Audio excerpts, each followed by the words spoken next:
जय हिंद दोस्तों, आप देख रहे हैं एग्ज़ाम मेट जी। और इस वीडियो में मैं आपका एक प्रश्न है उसका जवाब दूंगा। और ये कुछ दिन तक मैं आपको थोड़ा सा रियलिस्टिक बातों पर बात करूंगा, है ना, जो आपके जहन में हैं, मन में हैं। और फालतूबाजी में हवाबाजी करके लोग परेशान हैं। क्या वो हवाबाजी करनी चाहिए, नहीं करनी चाहिए? अभी मैंने कुछ देर पहले एक वीडियो बनाया, सुबह के टाइम पर डाला था, जिसमें आपको रियलिस्टिक चीज़ों पर मैंने बातें करने को कहा कि आप इस चीज़ को समझिए, आप क्या कर रहे हो, आखिरकार कहाँ पर कर रहे हो।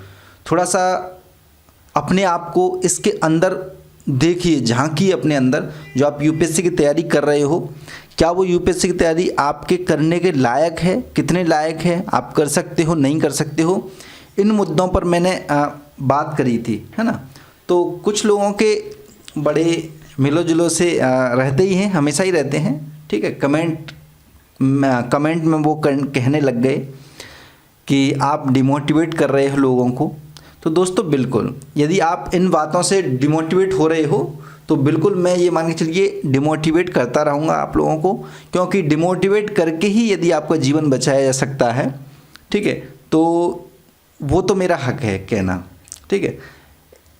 यूपीएससी की तैयारी हिंदी मीडियम वाले ऐसे समुद्र में कर रहे हैं जिस समुद्र का कोई किनारा नहीं है हिंदी मीडियम के लिए, ठीक है। वो तैर करके पार कर रहे हैं और इंग्लिश मीडियम वालों को नाव में बिठा दिया गया है।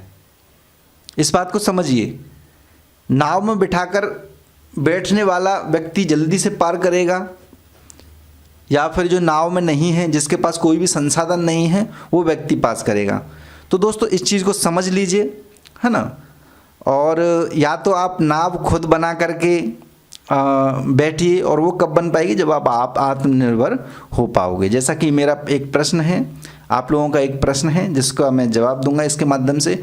और इसके माध्यम से उन्हीं लोगों का नहीं, सभी लोगों का मैं जवाब दूंगा। आप लोगों के मन में भी ये प्रश्न होगा, बहुत सारे लोग होंगे, और ऐसी सिचुएशन कभी भी आ सकती है, ठीक है। तो जो लोग खुद को मोटिवेटेड रखना चाहते हैं वो इस चैनल को आप बंद कर दीजिएगा देखना, क्योंकि मैं अब आपको थोड़ा सा निकालना चाहता हूँ इन चीज़ों से। जो भी चीज़ें ये चल रही हैं, लोग मोटिवेट कर करके आपको यहाँ तक लेकर के आए हैं। अब असली चीज़ों को सुन लीजिए। यदि असली चीज़ों को सुनने के बाद आपके अंदर एनर्जी रहती है, तभी आप यूपीएससी की तैयारी करिएगा, क्योंकि वो बेहतर रहेगा। देखिए, एक प्रश्न है मेरे पास, मेरे 3 चांस चले गए हैं, 3 चांस इनके हो गए हैं, और एक बार इनका मेंस हुआ है, ठीक है, इंटरव्यू नहीं हुआ है। तो अब इन्हें क्या करना चाहिए? घर की सिचुएशन ख़राब है, लेकिन इनको लगता है कि आईएएस वो कर सकते हैं, इनको लगता है कि आईएएस वो कर सकते हैं। तो क्या इन्हें करना चाहिए?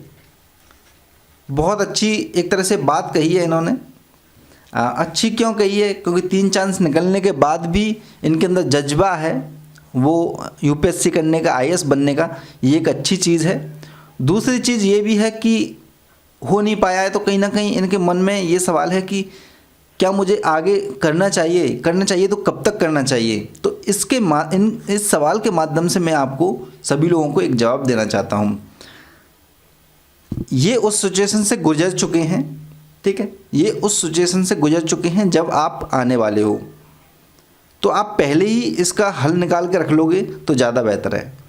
यदि आप यूपीएससी को देना ही चाहते हैं तो क्या करिए, डिसाइड करिए अपने अकॉर्डिंगली। अपने अकॉर्डिंग क्या डिसाइड करिए, कितना टाइम आपको देना है, 1 साल देना है या 2 साल देना है, ये आपको डिसाइड करना पड़ेगा। 1 साल देना है या 2 साल देना है या फिर 3 साल देना है आपके पास। आप कितना एक टाइम पीरियड कर लीजिए, क्योंकि अब मान लीजिए आप 21 साल के हो इस समय, जैसा कि बहुत सारे यूपीएससी के जो एस्पिरेंट होते हैं उनके साथ होता क्या है, वो डिसाइड नहीं कर पाते हैं। डिसाइड न कर पाने के कारण क्या होता है, वो उस चीज़ को खींचते जाते हैं, और एक समय ऐसा आता है सब कुछ ख़त्म हो जाता है और उन्हें कुछ भी नहीं मिलता है। दिल्ली में बहुत सारे लोग ऐसे मिलेंगे, अंत में जाके वो अपना लाइफ सेटल वगैरह करते हैं, हो जाता है सब कुछ, वो मान रहे हैं, लेकिन लाइफ कहीं ना कहीं ख़राब सी कर लेते हैं। तो आप 19 साल के हो, 20 साल के हो, 21 साल, 22 साल के हो, तो आप डिसाइड कर लो कि आपको 1 चांस देना है, 2 चांस देने, 3 चांस देने हैं, ठीक है। नहीं हो पा रहा है तो क्या इसी में देना है? हिम्मत है आपके अंदर, क्या इसी को देते रहना है?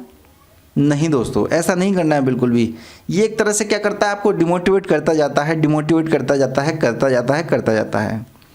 आपको चाहिए कि आप एक निश्चित समय सीमा यूपीएससी के लिए निर्धारित करें, चाहे आपको कोचिंग करनी पड़े, नहीं करनी पड़े, कुछ भी हो। 2 साल करिए या 3 साल करिए या 1 साल करिए, ठीक है। मिनिमम 2 साल तो रखिए ही, 2 चांस ऐसे होने चाहिए जो आप अच्छे से तैयारी करके दें। फिर भी नहीं होता है आप लोगों का, तो इस तैयारी को मैं तो लगी रहिए, लेकिन साथ ही साथ कुछ और भी कहीं ना कहीं अपने एकेडमिक बैकग्राउंड को बढ़ाते रहिए, जिसमें नेट जेआरएफ वगैरह है, मैंने इससे पहले वीडियो बनाया ही था। ऐसा करना है तो आपके ऊपर जो प्रेशर नहीं आएगा, हिंदी मीडियम खासकर, ठीक है, क्योंकि सिंपल डिग्री होती है इनके पास, हिंदी मीडियम में सिंपल ग्रेजुएशन किए हुए होते हैं। और ये क्या करेंगे फिर, इनके पास चॉइसेस जो होती हैं वो बहुत कम होती हैं। अब एक इंजीनियर हुआ, इंजीनियर क्या होगा, नहीं बना तो अपना इंजीनियरिंग करके कहीं ना कहीं 20-25-30 हज़ार रुपये कमा रहा होगा, प्राइवेट सेक्टर में भी उसे कोई ना कोई दे देगा, तो वो एकदम मेंटली थोड़ा सा फ्री है। हाँ, एक बनना है, कुछ करना है, वो एक अलग चीज़ है, लेकिन इस चीज़ को समझिए आप। तो ये चीज़ें करनी पड़ेंगी दोस्तों आपको, वरना दिक्कत आएगी, प्रॉब्लम आएगी। जिन लोगों का जीवन समाप्त हो रहा है, लोगों का, बहुत सारे लोगों का, उनको थोड़ा सा समझने का प्रयास करिए। आपको अभी इतना जानकारी नहीं है, आप भी उस सिचुएशन में आ जाओगे क्योंकि आपने अभी अटेम्प्ट वगैरह नहीं दिए हैं। ईश्वर करके आपका पहले ही चांस में हो, लेकिन कुछ संभावनाएं तो है ना। मान लीजिए हिंदी मीडियम में 25 लोगों का ही, 20-25 लोगों का हो रहा है, 30 लोगों का हो रहा है, मान लीजिए 50 लोगों का हो रहा है। चलिए आपको मोटिवेट करने के लिए बोल देता हूँ मैं कि 50 लोगों का हो रहा है, तो क्या संभव है कि आपका सभी का हो जाएगा? आप जो लोग देख रहे हो उसमें से भी तो कुछ लोगों का नहीं होगा ना। तो डिमोटिवेट, यदि सच्चाई से आप डिमोटिवेट हो रहे, सच्चाई से कैसा डिमोटिवेट होना, ये बताइए। सच्चाई को तो एक्सेप्ट करना चाहिए ना, डिमोटिवेट क्यों होना चाहिए?